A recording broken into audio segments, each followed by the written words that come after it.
She is saying time up. Yeah, but Mr. Chair, if you allow me 5 minutes first. I allow you to answer. Before I answer your questions, 5 minutes.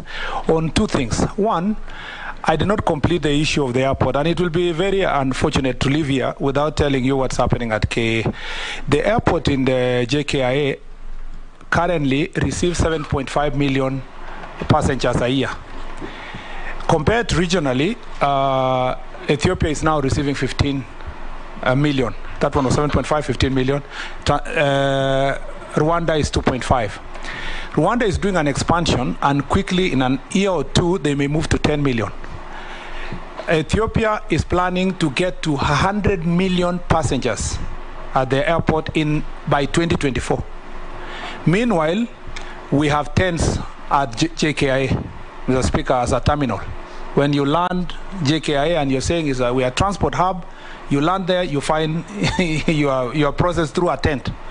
Mr. Speaker, if I am approved, number one, I will relook at the issue of Greenfield Terminal that was cancelled in year 2016. Already the contractor had been paid about 4 billion shillings. And because of the cancellation, the contractor has gone to court. There is a case at the International Chamber of Commerce in Paris, Mr. Speaker, with an exposure of 17 billion to KA. I will use my knowledge as a lawyer and a negotiator for that purpose, but also resources that are in our country to take this case out of court, renegotiate the contract itself, and possibly through PPP, we build the Greenfield terminal. That time it was 56 billion. It might be more. But because airports generate revenue, we should be able to get good investors who are coming to build that terminal. Number two, the Speaker, we cannot continue the same way. We have only one runway. If we want to be a serious regional hub, we must also explore ways of constructing the other planned second runway, which was part of the Vision 2030 plans. Number two, Mr. Speaker, since nobody asked this question, I really feel like I should be able to say this. Road carnage, Mr. Speaker, and the role of NTSA, which is in my ministry, should I be approved, Mr. Speaker, there are certain plans that are on the way that I will make sure that they are implemented. One is to ensure that the issue of smart driving license is rolled out across the country. We will work with NTSA, but possibly even with our private investors who are willing through business to distribute the electronic smart driving license, because the smart driving license has very important features that include identification of the party's insurance information, your PIN certificate, that becomes very useful when you deal with security, and you heard my colleague Senator Kindiki speak to it yesterday. Number two, we will make sure that, Mr. Speaker, car inspection, because part of the problem is inspection, and somebody had raised it earlier. We have only 30 inspection units in the entire country to inspect over 4 million vehicles, Mr. Speaker, annually. We will work with NTSA to privatize car inspection and to ensure that the private entities that are going to do the private inspection will get a small fee. The rest of the resources come back to the NTSA. They will take responsibility, Mr. Speaker, for the work they do to make sure that we are able to inspect as many vehicles as all the vehicles, Mr. Speaker, and all then accountable. And that information is loaded to your smart number plate, which, Mr. Speaker, now must also be rolled out to the entire country.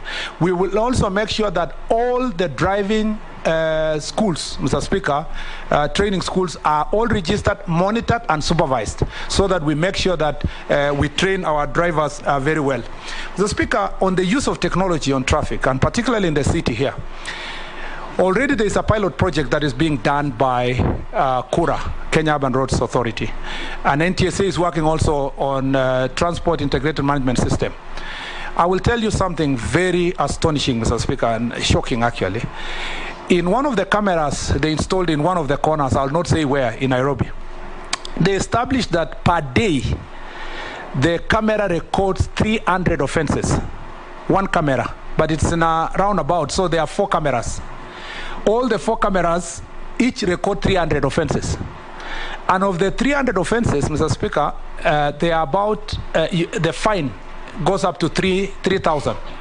If you calculate the amount of money raised from those 4 cameras, it comes to 1.2 billion, Mr. Speaker, in a year. That's one roundabout. What we are going to do, and this is not something we're imagining, it's already being worked by Kura, and NTSA is also working. We will bring them together. We will make sure that this technology is put across all the roads, our urban roads to start with, and the highways. Then, Mr. Speaker, we will remove police from the road. It will be the smart technology we are using. The e-police, the e-police will work, record all these offences, and instant fines are levied. Of course, we'll have to come back to Parliament here to pass the proper legislation and bring together all the agencies. If we do that, we are likely actually per year to raise not less than 50 billion in Nairobi alone from offences. Of course, people will now behave as you progress. When you go to the highways, Mr. Speaker, if we manage actually to dwell the roads the way we are dwelling, and then put the cameras there, we don't need a policeman in the highway. You just records the offences, and you take responsibility. Your fines come to you. Your insurance will be expensive if you become a serial offender, like it does in all over the world. That is how we are going to reduce, Mr. Speaker, road carnage, and we make Kenyans become more responsible. Now, the good thing with this technology, it doesn't know, this is the Speaker, this is the Minister, this is who. Everybody will just be recorded. The idea of meeting a policeman and rolling down your window and saying, oh, this is me, and they say, oh, Mheshimiwa, just go, will not be there, because everybody will be able to pay for that. Mr. Speaker, therefore, let me now go to the answers that questions that have been asked. I agree with Honorable Koech, the question of capture of this sector. Honorable Koech, the good thing is that I don't come from this sector per se. I am an outsider. So I'm not conflicted. I've never been a road contractor. I have never worked in most of the sectors. So I tell them that when I arrive, Mr. Speaker, there is a new sheriff in town if I'm approved, and that will